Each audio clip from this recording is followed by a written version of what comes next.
खेड़ा जिला के मातर तालुका के वसो गांव में मगरिब की नमाज के टाइम पर गणेश विसर्जन की रैली के वक्त मस्जिद के सामने डीजे बजा रहे थे।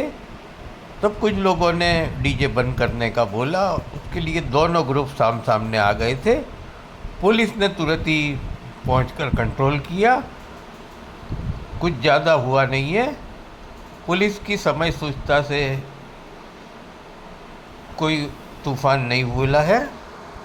खेड़ा जिला में दो कौम के बीच के टकराव बढ़ते जा रहे हैं। आगे देखिए खेड़ा जिला के पुलिस ऑफिसर वसो में जो आज बनाव बना उसके लिए क्या बोल रहे हैं। समग्र माहिती कई રીતની ઘટના બની?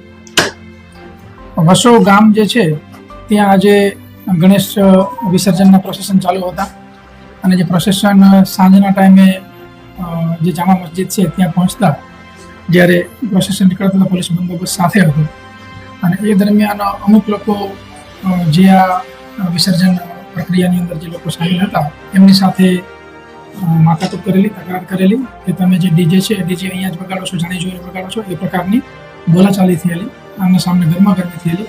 પરંતુ થાણા અધિકારી અને પોલીસને બધા સાથે હતા એટલે લોકો વચ્ચે જ રહી અને બીજું કોઈ ઘર્ષણ થવા દીધું નથી અને બંને જે ગણેશ પ્રોસેસન છે એ રાબેતા મુજબ ચાલુ રાખેલા અને બાકી જે સામે અન્ય લોકો જે હતા એ લોકોને એમના ઘરમાં પરત કરી દીધેલા। અને આ બાબતે જે આ ગણેશ મંડળના જે આયોજક છે પંકજભાઈ પટેલ એમને સામેવાળાની 10 થી 12 ઇસમોની વિરુદ્ધમાં ગેરકાયદે મંડળીનો ગુનો પોલીસ ખાતે દાખલ કરાવેલો છે।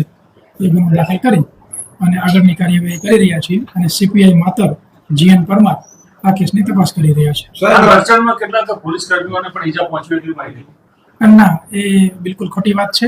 આવી કોઈ વાત નથી અને એકબીજાની વચ્ચે ઘર્ષણ પણ નથી થઈ શક્યું કારણ કે અમને વિડીયો પણ મળેલ છે। એની અંદર અમે જોયું તો જેની અંદર પોલીસ વચ્ચે જ ઊભી છે કે જેથી કરીને બીજા કોઈ પ્રશ્ન ન બને એની અન્ય કોઈ અનિચ્છનીય ઘટના પોલીસની સૂઝબૂઝ અને ક્વિક રિસ્પોન્સને કારણે બની નથી।